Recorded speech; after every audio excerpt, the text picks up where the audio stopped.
What's up guys, Mike Thurston here. Today's video I'm going to take you through my favourite chest exercises.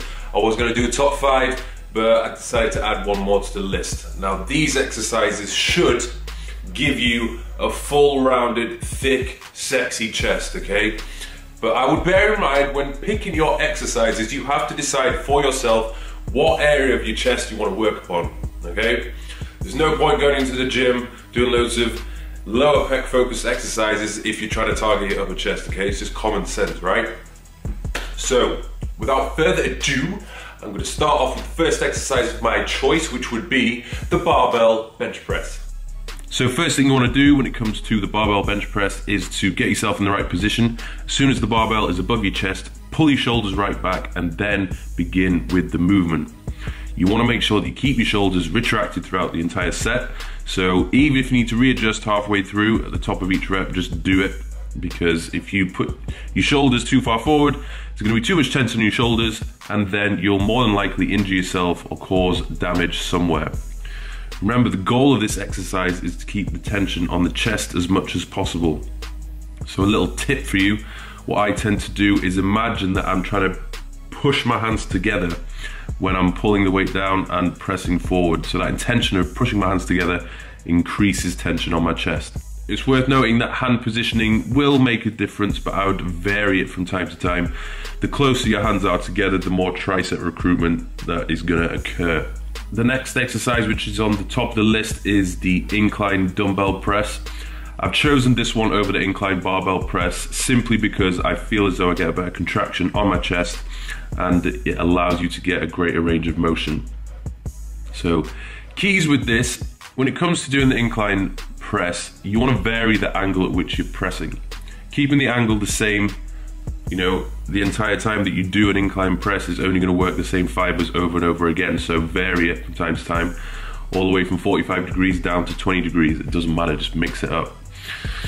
Again, with all chest exercises, you want to keep your shoulders back as much as possible, and I think this exercise is where most people will feel their shoulders creeping forward simply because of the angle of your torso. It's very easy to do, so you just got to keep the weight lighter than you probably would do usually and ensure that the tension is being placed on the chest. If you can't squeeze your chest at the top of the movement and you don't feel any tension there, you're not doing it properly or you're not doing it as well as you could do. So drop the weight, drop the ego and maximize the effectiveness of this exercise. I always try to imagine when the weight is at the bottom of the position, as I press it up, I'm trying to bring my elbows together and trying to get my elbows to touch. It's that intention of bringing my elbows together which helps me to get that contraction at the top of the movement. So the next exercise we move on to is the incline cable fly. Now, I've chosen this one for a number of reasons, but the main reason is because at the top of the movement, due to the direction at which the cables are pulling your hands away, you are able to maintain tension at the top of the movement and you can squeeze your pecs. So if you compare it to the dumbbell fly, when the dumbbells are directly above you, because gravity is pulling down straight through your arms, it's very hard to, get that squeeze, get that contraction. Most people simply relax at this point. But because the cables are pulling your hands apart, you're never really relaxing, or you shouldn't be relaxing. The same goes for, all chest exercises. Keep your shoulders back as much as possible, squeeze the contraction at the top of the movement, and I would recommend varying the angle of that incline from time to time, just to recruit different fibers.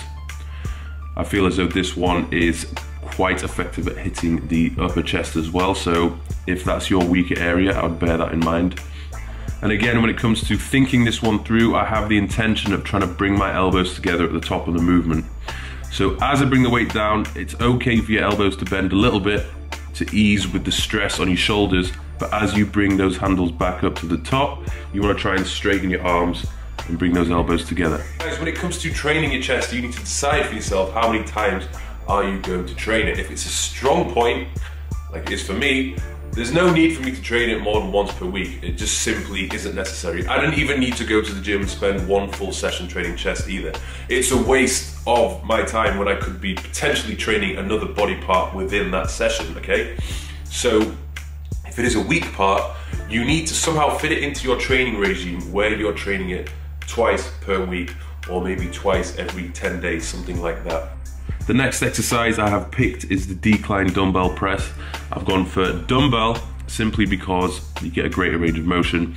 I feel as though I get a better contraction with it and it's more effective for me personally. It's not to say that decline barbell press isn't effective, but it's just a personal preference. I will mix it up from time to time, but this one I feel trumps the barbell.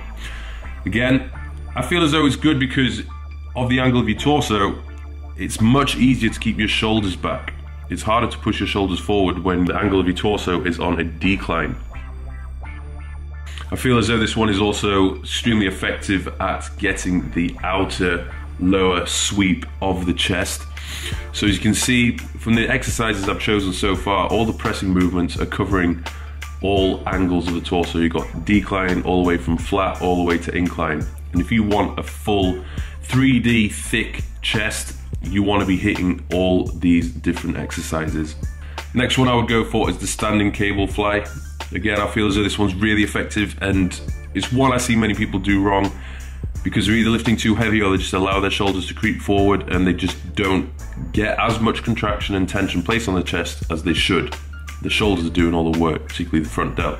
So keep upright, keep your posture steady, and don't allow the shoulders to creep forward. So reduce the weight if you need to. Again, with the cable fly, which you saw earlier, I have the intention of trying to bring my elbows together at the bottom of the movement. Okay, this is the function of the pec, to bring your elbow across the body. So you want to get that elbow across your body as much as possible to shorten the pec. Don't try and keep your elbows bent and just bring your hands together because you're not doing it as well as you could be. If you haven't already seen it, I've done a full video on the common mistakes people make when training chest. So click on this link and you'll see me go through a full description and tutorial of how to perform the majority of the chest exercises which people tend to mess up on. So guys, there you have it. Those are my top exercises when it comes to training chest. There's a few exercises which I missed out. For me personally, I don't find the incline or decline barbell press as effective as incline and decline dumbbell pressing. I just feel as though the range of motion which I can get along with the contraction is much more effective when using dumbbells. And when it comes to using the pec deck machine, I just don't feel that places enough tension upon the chest. I feel as though every time I do a pec deck machine, it's hitting my anterior delts. So that's me personally. You will probably have exercises which you struggle with. Sometimes you might just have to practice a little bit more with them. Sometimes you have to lower the weight, or sometimes, you know, you just might be better off avoiding it. Okay, each to their own. That's what I'm going to say. A couple of exercises which didn't make the cut include the chest focus leaning dip and also the seated upright cable press. These are both very good exercises, but just didn't quite make my top 5, but still worth doing nevertheless. So I hope you enjoyed this video. Hope it helps you out. Hope you reach those chest goals of yours, and I'll have more videos to come, particularly which exercises are going to target your upper chest more so, and maybe some routines which are going to target different areas of the chest. I think that's something I would like to do in the future, so yes, stay tuned and check it out. Thanks for watching.